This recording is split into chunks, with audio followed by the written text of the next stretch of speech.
Hey everybody, today I'm going to be giving you my final opinions on the Ativa HD camera. This is the Ativa Mini HD 1080p model D33F camcorder, which I highly recommend that you watch my unboxing and first impression video about this camera before watching this one. Now I'm going to talk about this camera assuming you have already watched that video. Okay, let's go ahead and take a look. A little close-up of the camera itself.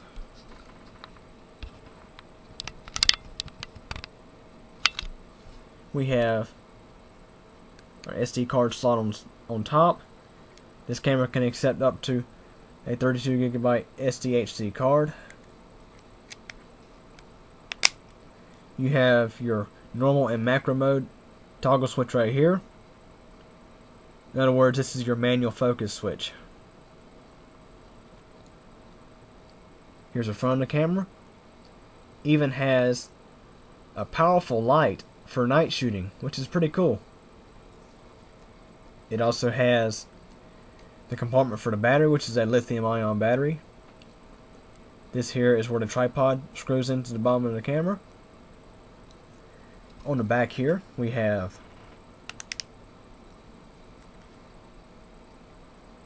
the ports where all the cables hook up. Our HDMI hooks up here, USB hooks up here, and our TV out hooks up here. This here is the playback button. This here is the shooting option for video. You can toggle between daytime, indoor, and nighttime modes here. This here goes from high definition to SD, which I believe. There's also other settings in the menu. This button here is to take pictures. This button here is to shoot video. Go ahead and open up the camera. I'll show you the screen.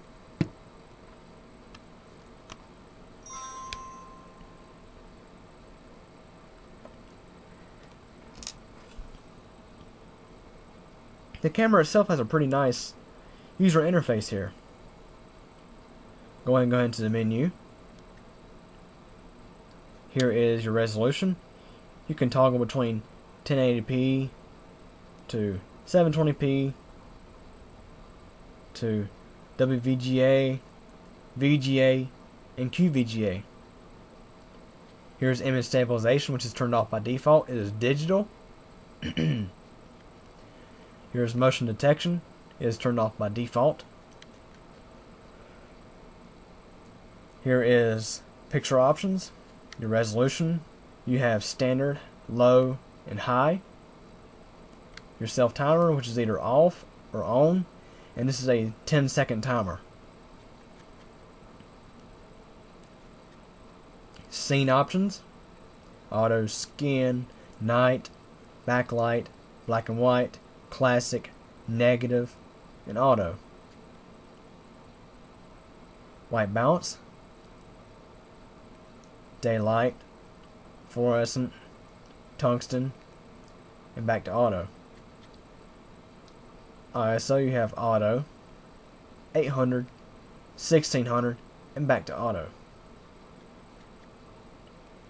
Here you have your options here for sound, to turn it either on or off, which I'll be coming back to my personal opinions about sound here shortly. Here's information. You can turn it on or off. Your time setting options, and your formatting options. Go ahead and exit the menu.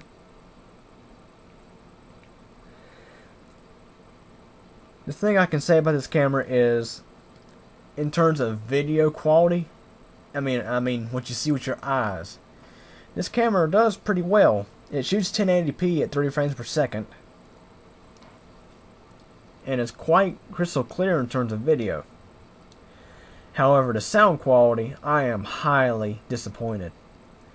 This camera has sound quality that would remind me of something that would come from a cell phone video. And I mean, why would somebody ever put such horrible quality sound on a high definition camera?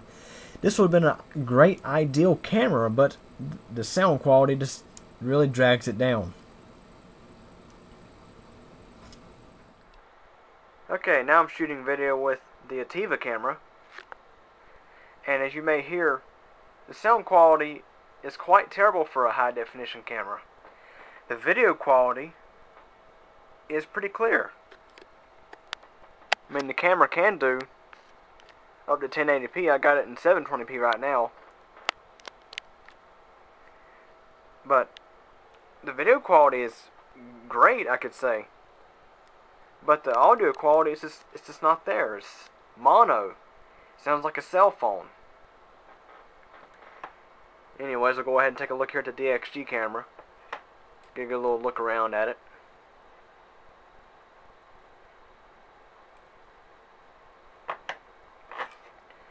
This camera here is fairly simple.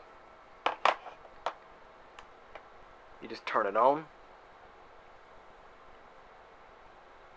and you can just press record. It doesn't have a memory card in right now, but you would just press record, and you had your playback options here, and you could delete videos by pressing that in the play menu. Pretty simple little camera. And if your batteries ever go dead, it takes AA's.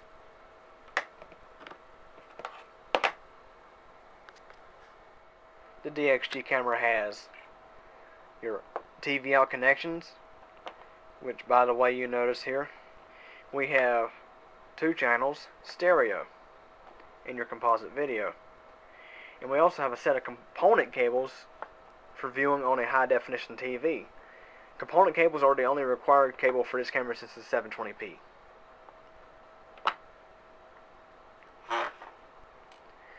And this camera also came with this battery charger, this tripod that's on it right now. It also came with these Nexcell AA rechargeable batteries.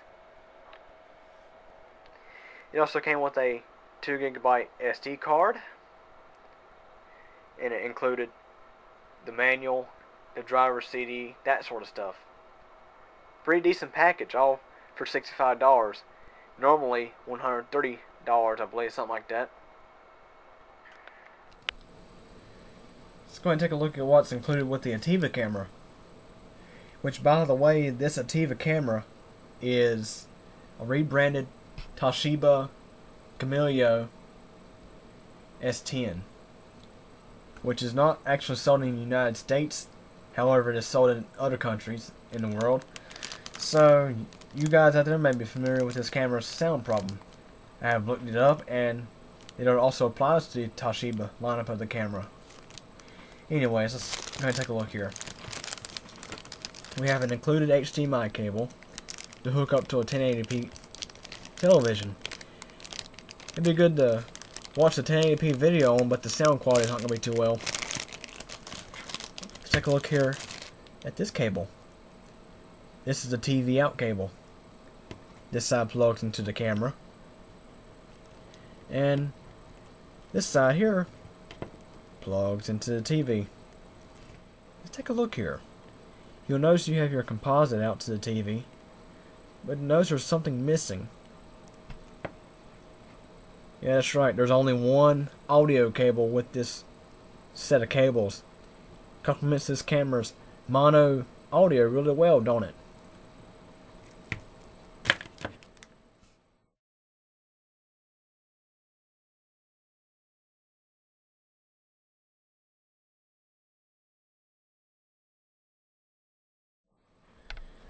This would have been a very, very good camera, but the fact that the audio is so terrible really degrades it a lot. So in value, I'll give it a 4 out of 5 because it is a 1080p camera, and it does have some decent options in the menu. For performance, I'll give it a 3 out of 5 because the sound quality is so horrible. This camera would have easily had a 5 out of 5 due to its rich options in the menu for nighttime shooting and all that, but I mean the audio. The mono audio does not complement the HD video very well. For the DXG camera that I'm shooting with right now, I'll give it a 5 out of 5 for value because it comes with a lot of stuff. For performance, I'll give it a 4.5 out of 5 because the video quality in low light is not the best, and I mean room light in certain cases may not be the best. You may have some grain in the video. However, the sound quality of this camera is very, very good. It's crystal clear. And this camera is very, very convenient because it has the AA batteries rather than a proprietary lithium-ion battery. And the DXG camera is very, very versatile, I say. After using it for several months, I'm quite pleased with it. It's been a pretty good camera. I've had it to Myrtle Beach. I've had it to several places. I've shot a bunch of videos here on Q Computer Channel. It's been a pretty decent camera. Have any questions or comments? Let me know.